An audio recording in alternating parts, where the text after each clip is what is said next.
최근 우리 사회에서 청년층을 중심으로 금수저와 흙수저라는 신조어가 생겨났습니다. 자신의 노력보다 부모의 배경에 따라 장래가 결정된다고 해서 나온 말이라고 합니다. 금수저란 돈 많고 권력 있고 능력 있는 부모를 둔 청년을 가리키고, 흙수저란 돈도 권력도 배경도 변변찮아서 아무데도 기댈 데가 없는 가난한 사람을 지칭한다고 합니다. 부의 편중과 때물림을 언유화해서 표현한 말일 것입니다. 흙수저를 입에 물고 태어난 사람은 아무리 노력하고 착하고 선하게 살고 열심히 살아도 금수저의 단계로 뛰어오른다는 것은 거의 불가능하다는 얘기를 금수저, 흙수저로 대언한 말입니다. 사실 흙수저로 대변되는 가난은 사람을 힘들게 만듭니다. 사람을 그 가난에 얽매이게 합니다. 빚이 많으면 빚에 얽매여 빚의 노예가 됩니다. 가난 때문에 걱정이 되고 가난 때문에 좌절하게 됩니다. 가난 때문에 고통을 받고 가난 때문에 무시를 받고 멸시를 당하기도 합니다. 가난 때문에 기회를 놓치기도 합니다. 그런데 전도서 7장 13절로 14절에 보면 이런 말씀이 기록이 되어 있습니다. 하나님께서 행하신 일을 보라. 하나님께서 굽게 하신 것을 누가 능히 곱게 하겠느냐. 형통한 날에는 기뻐하고 공고한 날에는 되돌아보아라. 이 두 가지를 하나님이 병행해 하사 사람이 그의 장래일을 능히 헤아려 알지 못하게 하였느니라고 했습니다. 이 말은 사람이 인생을 살다 보면 잘 나갈 때도 있고 어려운 때도 있다는 말씀입니다. 사업이나 하는 일이 잘 되는 형통한 때도 있고 잘 안 되는 불통한 때도 있습니다. 또 건강한 때도 있고 병들 때도 있습니다. 특별히 가난하게 되거나 갑자기 병들게 되거나 혹독한 불행이 찾아올 때에는 보통 마음속에 왜 이런 일이 하필 나에게 찾아왔을까 하는 생각을 하면서 괴로워하고 아파합니다. 그런데 성경은 이렇게 말씀하고 있습니다. 형통한 날에는 기뻐하고 공고한 날에는 되돌아보아라. 이 두 가지를 하나님이 병행하게 하사라고 했습니다. 특별히 우리는 성공했다고 말할 때, 형통하다고 생각할 때, 내 힘으로 살 수 있다고 자신감이 충만해질 때 조심하셔야 합니다. 이럴 때 인간은 교만하게 되고 하나님의 은혜를 망각하게 되고 방탕의 삶을 마음 놓고 즐길 때 갑자기 하나님의 심판이 뜻과 같이 임하고 교만한 자를 대적하시는 하나님의 심판을 받게 되기 때문입니다. 그런데 놀라운 것은 이 말씀을 금수저 솔로몬이 했다는 사실입니다. 솔로몬은 그의 부모 다윗을 잘 만나 평생을 형통하게 보낸 사람입니다. 어린 나이에 왕위에 올라 전무후무한 부귀영화와 건세와 세도를 한 몸에 누렸던 사람입니다. 그렇게 살아온 솔로몬이 깨달은 인생의 삶에는 모든 부요, 모든 권세, 모든 쾌락, 모든 즐기는 삶이 허무하고 공고하고 금수저가 오래가지 못하고 오히려 하나님의 심판의 대상이 될 수 있다는 것을 발견하게 된 것입니다. 고린도전서 1장 26절로 29절의 형제들아, 너희를 부르심을 보라. 육체를 따라 지혜로운 자가 많지 아니하며 능한 자가 많지 아니하며 문벌 좋은 자가 많지 아니하도다. 그러나 하나님께서 세상에 미련한 것들을 택하사 지혜 있는 자들을 부끄럽게 하려 하시고 세상에 약한 것들을 택하사 강한 것들을 부끄럽게 하려 하시며 하나님께서 세상에 천한 것들과 멸시받는 것들과 없는 것들을 택하사 있는 것들을 폐하려 하시나니 이는 아무 육체도 하나님 앞에 자랑하지 못하게 하려 하심이라고 했습니다. 이 말씀도 하나님께서 부르셔서 축복하시는 사람이 어떤 사람인지, 심판받는 사람이 어떤 사람인지를 보라는 것입니다. 세상의 교만의 대명사인 지혜 있는 자, 힘이 있고 권세가 있고 강한 자, 부하고 있는 자를 부끄럽게 만드시고 패하시겠다고 하십니다. 머리가 좋다고 힘이 있다고 부하다고 교만을 떠는 자들은 하나님이 다 하나같이 심판의 대상이 된다는 사실입니다. 대신 하나님은 세상에 미련한 자들, 세상에 약한 자들, 세상에 천한 자들과 멸시받는 자들과 없는 자들, 소위 흙수저들을 택하셔서 하나님께서 영광을 받으시겠다는 것입니다. 그런데 오늘 여러분들의 가장 큰 소망, 가장 큰 삶의 목적이 무엇입니까? 여러분의 가장 소망과 가장 큰 삶의 목적이 성공하는 것입니까? 자기 분야에서 최고의 자리에 오르는 것입니까? 세상에 자기의 지혜로운 이름을 자랑하고 떨치는 것입니까? 중소기업을 일으켜 성공하는 것입니까? 행복한 가정을 일구는 것입니까? 건강하게 오래오래 사시는 것입니까? 돈을 많이 벌어서 떵떵거리며 하고 싶은 모든 것을 다 하며 사는 것입니까? 자식들을 금수저로 만드는 것입니까? 이 모든 것이 좋고 심지어 필요한 것이라고 생각합니다. 그런데 우리 주변을 자세히 살펴보면 이 모든 것을 얻고도 여전히 공허함에 혹은 불면증에 혹은 불행과 아픔에 시달리는 사람들을 많이 보아왔을 것입니다. 보통 사람들이 생각하는 성공의 정점에 이르고도 여전히 불만족과 잠 못 이루는 불면증에 시달리는 인기 배우들, 성공한 기업인들, 프로 운동선수들, 유명한 정치인들을 볼 수 있습니다. 뿐만 아니라 이들 대부분은 여러 스캔들에 얽혀서 하루가 멀다 하고 터짐으로써 가정이 파탄나고 식구들이 흩어지고 그것을 본 자녀들이 정체성 혼란에 빠짐으로 문제아들이 양상이 되고 있습니다.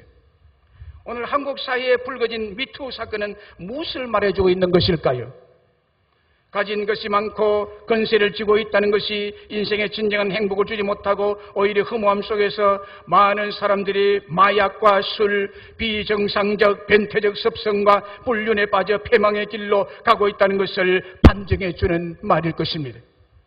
뿐만 아니라 인생의 나이가 들고 건강이 기울어지면서 불행해지기도 하는 것입니다. 그런데 오늘 본문 말씀을 보세요.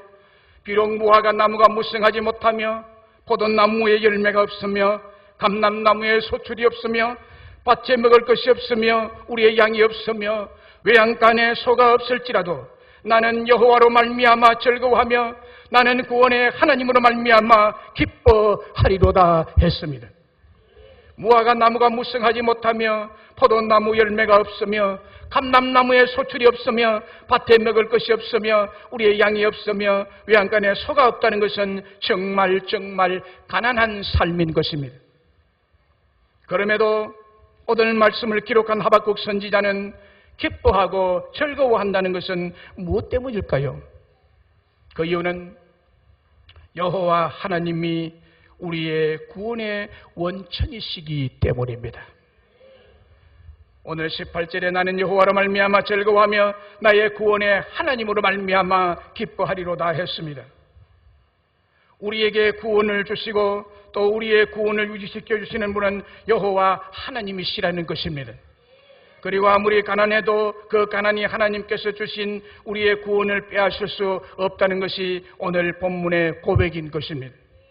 하나님 없는 무화과 나무의 풍성함, 하나님 없는 포도나무 열매의 풍성함, 하나님 없는 감람나무의 소출이 풍성함, 하나님 없는 밭에 먹을 것이 풍성함, 하나님이 없는 우리의 양이 가득하고 외양간에 소가 가득할지라도 그 물질이 우리를 불행해서 구원해 줄 수는 없습니다. 사무엘상 1장에 보면 한나가 당하는 고난과 고통이 기록되어 있습니다. 한나가 당한 고통은 버닌나의 형통 때문이었습니다. 버닌나는 같은 아내로서 아들을 가진 자였고 한나는 아들이 없었던 자였습니다. 아들이 없는 가난한 자로서 아들을 가진 버닌나의 유세와 교만 때문에 얼마나 구박을 받고 얼마나 무시를 당하고 괴롭힘을 당했던지 그는 하나님께 한맺힌 기도를 드렸습니다. 그랬더니 그에게 응답하셔서 아들 사무엘을 주셔서 한나를 아들 없는 그 고통에서 구원해 주셨습니다. 그 인생의 승리를 주신 하나님께 사무엘상 2장에서 그는 기도로 이렇게 부르짖고 있습니다. 한나가 기도하여 이르되 내 마음이 여호와께로 말미암아 여호와로 말미암아 즐거워하며 내 뿔이 여호와로 말미암아 높아졌으며 내 입이 내 원수들을 향하여 크게 열렸으니 이는 내가 주의 구원으로 말미암아 기뻐함이니이다. 주의 구원으로 말미암아 기뻐함이니이다.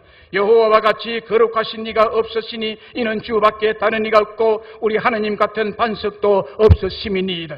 심히 교만한 말을 다시 하지 말 것이며 오만한 말을 너희 입에서 내지 말지어다.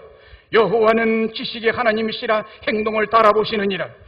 용사의 활은 꺾이고 넘어진 자는 힘으로 띠를 띠도다. 풍족한 자들은 양식을 위하여 품을 팔고 줄이던 자들은 다시 줄이지 아니하도다. 전에 임신하지 못하던 자는 7을 낳았고 많은 자녀를 둔 자는 쇠약하도다.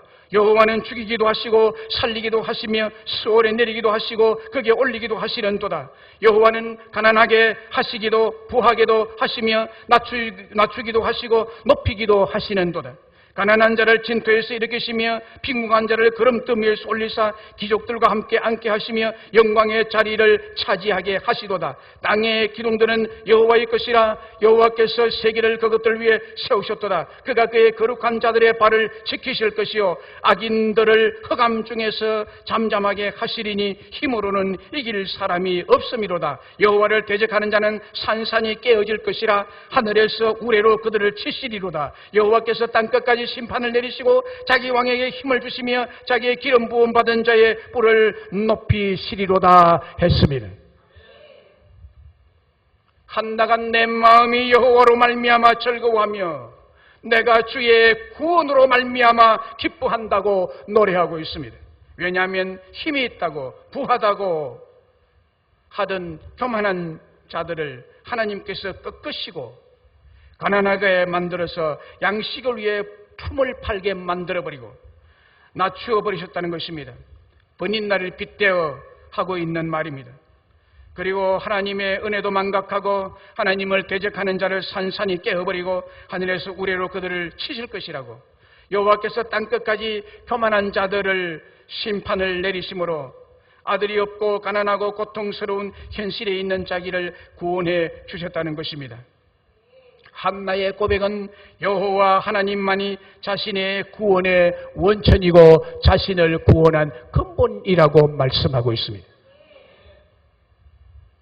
다니엘서 5장에 보면 당시 가장 강대국이었던 바벨론 제국의 벨살살 왕이 그의 귀족 1000명을 위하여 큰 잔치를 베풀고 그 1000명 앞에서 밤이 늦도록 술을 마셨습니다. 그의 힘과 그의 능력과 그의 지혜를 가시하기 위한 교만한 잔치였습니다. 벨살살 왕이 술을 마실 때 그에 붙인 느부갓네살 왕이 예루살렘 성전에서 탈취하여 온 금, 은 그릇을 가져오라고 명하였으니 이는 왕과 귀족들과 왕후들과 후궁들이 다 그것으로 술을 마시려 함이었더라. 이에 예루살렘 하나님의 전 성소 중에서 탈취하여 온 금, 은 그릇을 가져오매 왕이 그 귀족들과 왕후들과 후궁들과 더불어 그것으로 마시더라. 성전에서 쓰던 거룩한 그릇을 술잔으로 만들어버렸습니다. 그들이 술을 마시고 그 금, 은, 구리, 석, 나무, 돌로 만든 신들을 술을 마시면서 막 찬양을 했습니다. 예루살렘 성전에서 탈취하여 가져온 금, 은 그릇은 하나님께 예배할 때 쓰던 거룩한 그릇이었습니다. 이걸 함부로 쓰면 안 되는 것입니다. 그런데 이것으로 술을 마신다는 것은 의도적으로 하나님을 모독하고 하나님을 대적하고 업신여긴 행위다. 한번 봐라. 하나님 살아계시냐 보자. 보통 그만하는 것이에요. 보통 그만하는 것이에요. 바로 그때 갑자기 사람의 손가락이 벽에 나타났습니다. 왕궁 촛대 맞은편 석회벽에 글자를 쓰는데 왕이 그 글자를 쓰는 손가락을 보게 돼요. 갑자기 손가락이 나타나요. 이에 왕이 즐기던 그 얼굴빛이 새파랗게 질리고 그 생각이 번민하여 넓적 다리 마디가 녹는 듯 했고 그의 무릎이 사시나무 떨듯이 서로 부딪힘 떨어졌습니다. 오도대 갑자기 나타나 자기가 생각할 때는 이건 하나님의 심판이 임했다는 것을 즉각적으로 알았기 때문입니다. 왜냐하면 하나님이 성전에 쓰던 금, 은 그릇을 가지고 술잔으로 만들었기 때문에 심판 안 받겠어요, 여러분. 하나님은 살아계십니다. 다니엘서 5장 7절 이하에 왕이 크게 소리질러 술객과 갈대아 술사와 점쟁이를 불러오게 하고 바벨론의 지혜자들에게 말하되 누구를 막론하고 이 글자를 읽고 그 해석을 내게 보이면 자주색 옷을 입히고 금 사슬을 그의 목에 걸어주리니 그를 나라의 셋째 통치자로 삼으리라. 지금 뭔가 글을 썼는데 글자를 읽을 수가 없어요. 읽을 수 없을 뿐만 아니라 뜻도 알 수 없는 거예요. 바벨론 온 나라에 지혜자를 불러오너라. 이것이 글자가 무슨 글자인지 이 해석이 무엇인지 빨리 내게 알려달라고. 다 불러도 아무도 모릅니다. 술잔치는 깨져버렸습니다.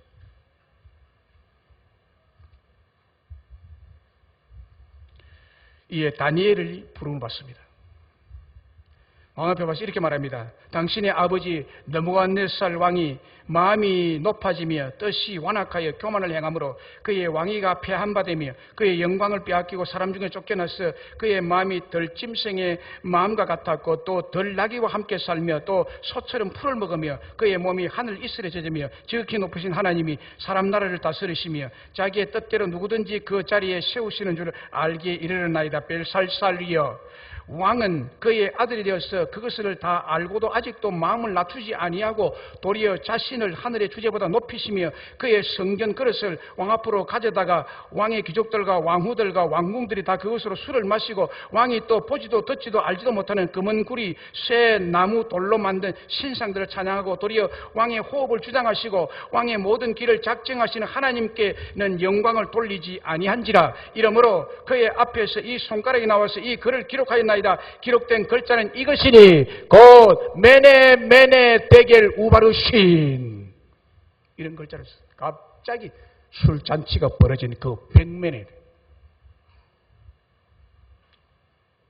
이 글을 해석하건대 메네는 하나님이 이미 왕의 나라의 시대를 세워서 그것을 끝나게 하셨다며, 데겔은 왕을 저울에 달아보니 부족함이 보였다며, 베레스는 왕의 나라가 나뉘어서 메대와 바사 사람에게 준바되었다미니 이에 벨살살이 맹하여 그들이 다니엘에게 자주색 옷을 입히며 금사슬을 그의 목에 걸어주고 그를 위하여 조서를 내려 나라의 셋째 통치자로 삼으니라. 이래서 다니엘이 다시 총리가 됩니다. 그리고 그날 밤에 얼마나 놀랬던지, 그리고 하나님 심판이 임했다는 것을 알고 갈대아 왕 벨살살이 그 술자리에서 그대로 죽습니다. 즉사하며. 여러분, 무화과 나무의 열매가 풍성하고 포도나무의 열매가 풍성하고 감람나무의 소출이 풍성하고 밭에 먹을 것이 풍성하게 넘치고 우리의 양이 가득하고 외양간에 소가 가득해서 먹어도 표시가 나지 않을 정도라고 자만하지 마십시오. 누가 농사에 풍년을 주시고 누가 사업이 잘 되게 하시고 누가 물질의 부여를 누리게 하셨는지, 곧 하나님 은혜를 망각하고 교만해서 오히려 의도적으로 보라는 듯이 하나님을 예배할 때 쓰던 거룩한 그릇을, 금그릇을 가지고 술을 마셨습니다. 그러나 여러분 기억하세요. 하나님을 대적하고 밤마다 술을 즐기고 희낙낙하는 자는 구원의 은혜를 절대로 누릴 수가 없습니다. 이런 자를 언제 하나님께서 부르실지, 언제 심판하실지, 그 자만과 오만과 교만을 치시고 꺾으실지 모를 일입니다. 반면에 우리 하나님은 룻과 같은 가난한 자를 가난에서 구원해 주시는 하나님이십니다. 그의 고백을 들어보세요. 룻기 1장 16절로 17절에 룻이 이르되 어머니께서 가시는 곳에 나도 가고 어머니께서 머무시는 곳에서 나도 머무겠나이다. 어머니의 백성이 나의 백성이 되고 어머니의 하나님이 나의 하나님이 되시리니 어머니께서 죽으시는 곳에서 나도 죽어 거기에 묻힐 것이라. 만일 내가 죽는 일 외에 어머니를 떠나면 여호와께서 내게 벌을 내리시고 더 내리시기를 원하나이다 라고 했습니다. 룻은 이방 여인으로서 자기 남편도 시어머니 남편인 나오미도 죽고 가진 것이 아무것도 없어서 하나님 한 분만 믿고 하나님 한 분에게 소망을 두고 시어머니를 따르는 룻에게 하나님은 구원의 은혜를 크게 베푸시고 축복을 크게 받아 누리게 하셨습니다. 보아스의 밭에서 보리 이삭을 줍게 되는 하나님의 은혜, 그것으로 가난을 이겨갈 수 있는 은혜, 그곳에서 보아스를 만나는 은혜, 그 만남이 결혼으로 이어지는 놀라운 하나님의 축복을 받게 되고 메시아 예수 그리스도 조상이 되는 전무후무한 축복의 은혜를 받게 되었습니다. 룻의 신앙 고백이 바로 오늘 본문의 고백인 것입니다. 비록 무화과 나무가 무성하지 못하며 포도나무에 열매가 없으며 감람나무에 소출이 없으며 밭에 먹을 것이 없으며 우리의 양이 없으며 외양간에 소가 없을지라도 나는 여호와로 말미암아 즐거워하며 나의 구원의 하나님으로 말미암아 기뻐하리로다. 그러므로 어머니의 백성이 나의 백성이 되고 어머니의 하나님이 나의 하나님이 되리라고 고백한 것입니다. 가난한 룻에게 여호와 하나님이 자신의 구원의 원천이 되셨다는 것입니다. 사랑하는 여러분, 우리의 구원의 원천은 여호와 하나님이십니다. 저는 어린 시절을 유복하게 보냈습니다. 극빈자들에게 주는 강냉이 죽을 오히려 얻어먹고 싶어 했었던 때가 있었습니다. 우리 가족들은 가을이면 넘치는 곡식들을 보고 행복해하며 즐거워했었습니다. 그런데 제가 예수를 믿고부터, 그리고 주의 종으로 부름받고 신학교에 가면서부터 물질의 핍박을 받기 시작했습니다. 생활비를 잘 주지 않고 몇 개월씩 굶주림과 싸워야 했고 가난과 싸워야 했습니다. 배고픔과 가난에 익숙하지 않은 저로서는 너무나 고통스러운 일이었습니다. 이 가난은 결혼 후에도 오랫동안 지속되었습니다. 혼자서 가난한 삶을 살아가기도 힘들었는데 두 식구, 세 식구, 네 식구로 늘어나니까 더욱 살아가기엔 힘들었습니다. 목회 초기에 교회를 개척할 때는 이제 막 도를 지난 우리 아들이 여기 앉아있는데 분유도 제대로 사 먹일 돈이 없었던 때도 있었고 신학교 갈 때 버스 차비도 떨어질 때가 한두 번이 아니었습니다. 무임승차한 때가 한두 번이 아닙니다. 그때 운전하신 운전사님 감사합니다. 예수님을 믿고 주의 종의 길로 간다는 이유로 상당히 오랫동안 제 마음에 가난의 고통이 따라다녔습니다.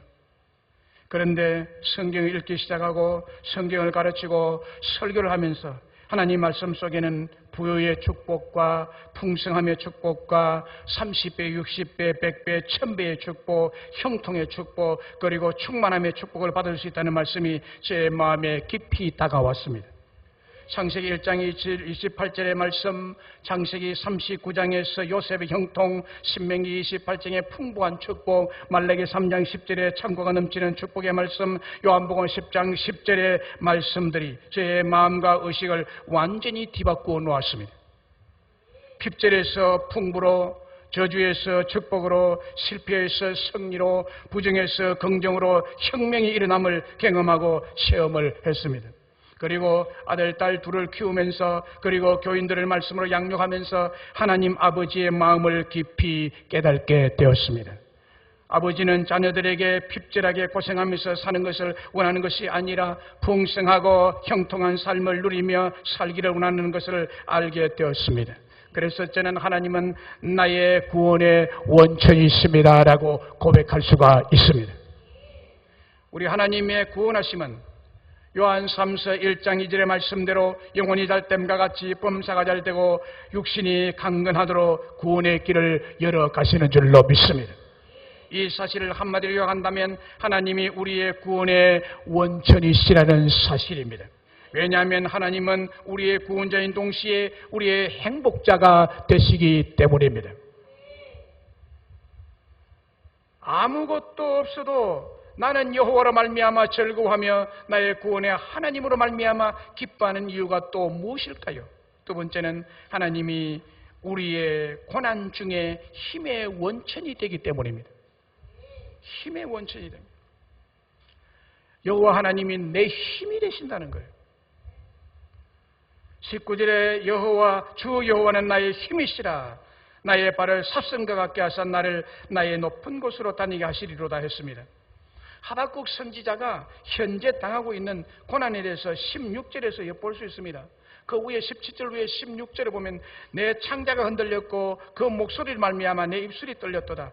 무리가 우리를 치려 올라오는 환난 날을 내가 기다림으로 썩이는 것이 내 뼛속에 들어왔으며 내 몸은 내 처소에 더 떨리는도다 했습니다.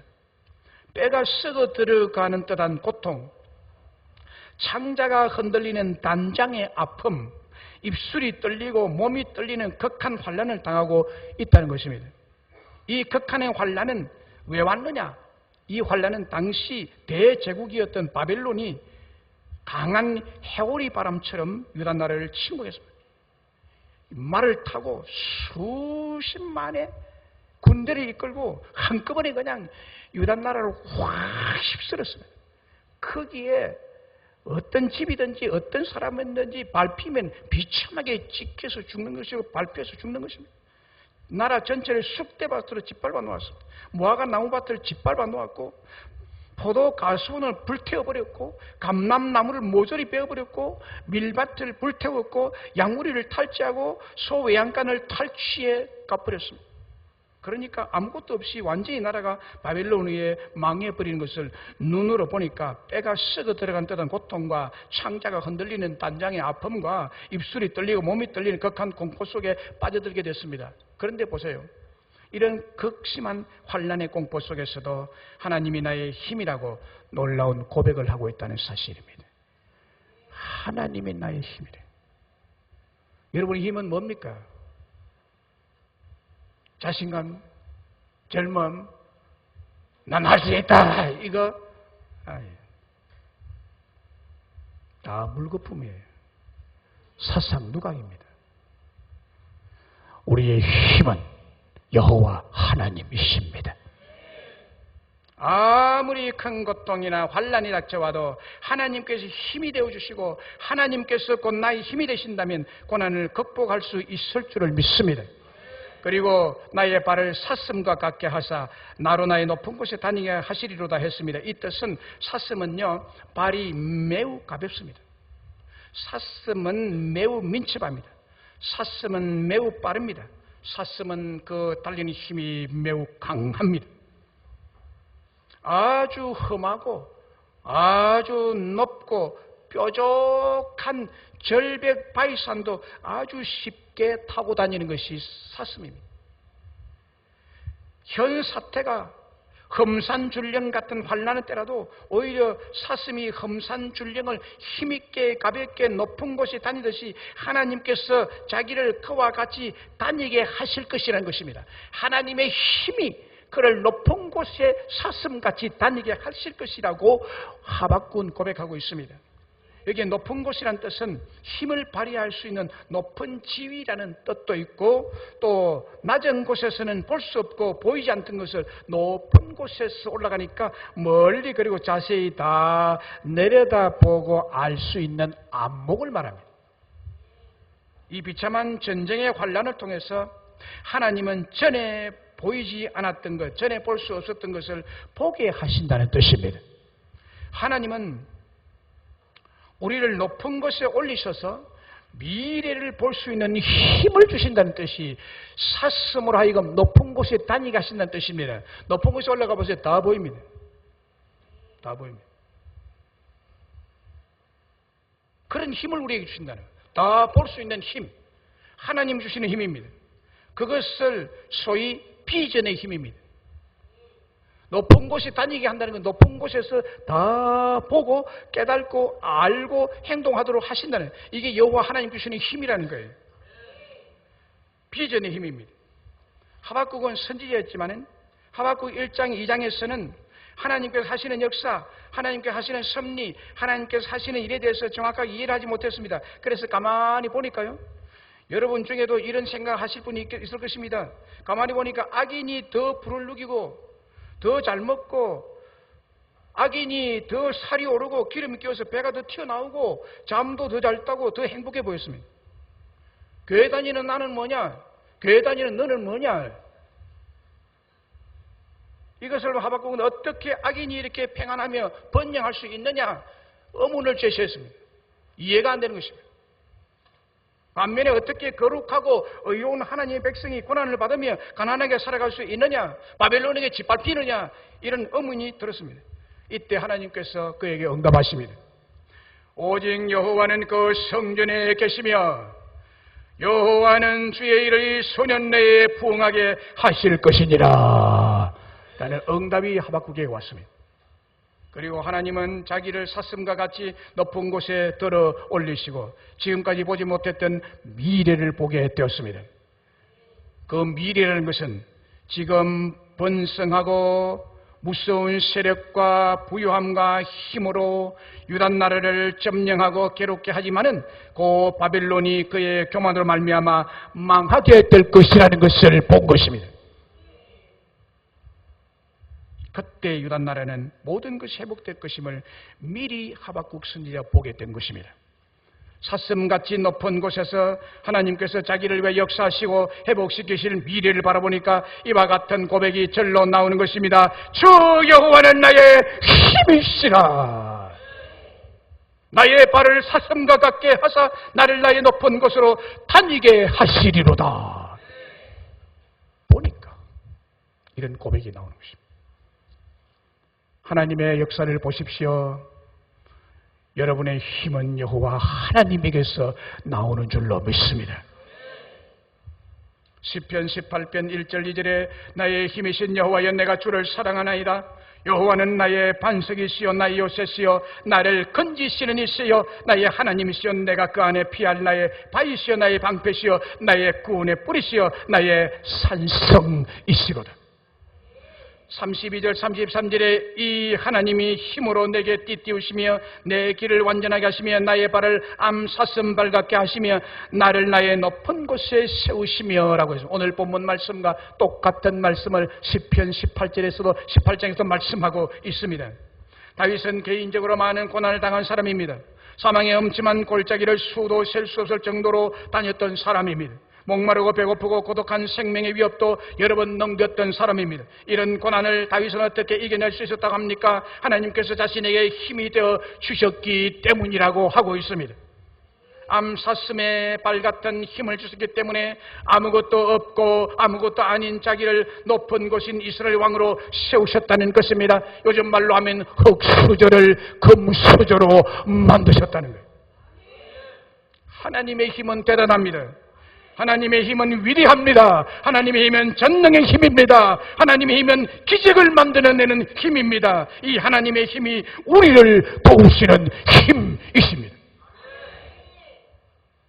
이 하나님의 힘이 우리를 진토에서 일으켜 세우셔서 높은 곳에 세워주실 줄로 믿습니다. 어느 신실한 크리스천 도지사가 계십니다. 그는 이렇게 말했습니다. 가난은 결코 구차한 것이 아니다. 의지만 있으면 가난은 친구가 될 수 있다. 가난과 버타며 사는 동안 우리 사이에 형성된 끈끈한 우정은 내게 작은 것의 소중함, 슬픔과 고통을 견딜 수 있는 인내를 길러주었다.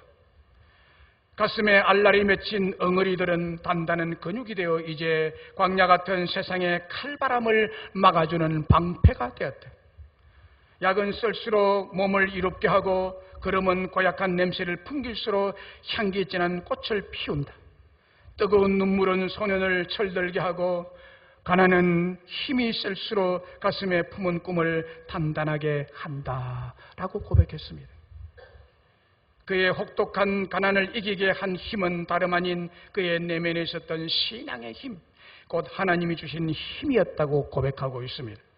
하나님께서 그에게 힘이 되어 주셨기 때문에 사춘기에 겪었던 가난을 꿈으로 승화시킬 수 있었던 것입니다. 그리고 그는 국회의원을 지나고 지난 지방선거에서 무소속으로 도지사로 당선이 되어 지금은 어느 도의 도지사를 지내고 있는 분입니다. 주 여호와는 나의 힘이시라. 주 여호와는 나의 힘이시라. 나의 발을 사슴과 같게 하사 나를 나의 높은 곳으로 다니게 하시리로다 했습니다. 하나님은 우리의 고난 중에 힘의 원천이 되신다는 이 고백은 우리 모두의 고백이 될 줄로 믿습니다. 말씀을 맺습니다. 우리 하나님은 우리를 가난의 고통 중에 내버려 두지 않으십니다. 가난의 고난 없는 것의 고통에서 건져주시고 구원의 원천이 되어 주실 줄로 믿습니다. 그리고 우리를 도우시는 힘의 원천이 되어 주십니다. 물질의 부여도, 건세의 힘도, 성공의 힘도 우리를 고난이나 고통에서 건져주는 힘이 되지 못합니다. 오직 주님만이, 오직 여호와만이 우리의 구원이 되시고 힘의 원천이 되심을 믿습니다. 우리 다시 본문의 말씀을 확신을 가지고 한번 같이 크게 읽어보십시다. 17절, 18절, 19절 말씀을 같이 한번 읽겠습니다. 시작. 비록 무화과 나무가 무성하지 못하며 포도나무에 열매가 없으며 감람나무에 소출이 없으며 밭에 먹을 것이 없으며 우리의 양이 없으며 외양간에 소가 없을지라도 나는 여호와로 말미암아 즐거워하며 나의 구원의 하나님으로 말미암아 기뻐하리로다. 주 여호와는 나의 힘이시라. 나의 발을 사슴과 같게 하사 나를 나의 높은 곳으로 다니게 하시리로다. 아멘. 아멘. 이와 같은 믿음의 고백이 우리 모두의 고백, 흑수저들의 고백이 되시기를 주의 이름으로 축원합니다. 우리 나의 힘이 되신 여호와여 찬양하면서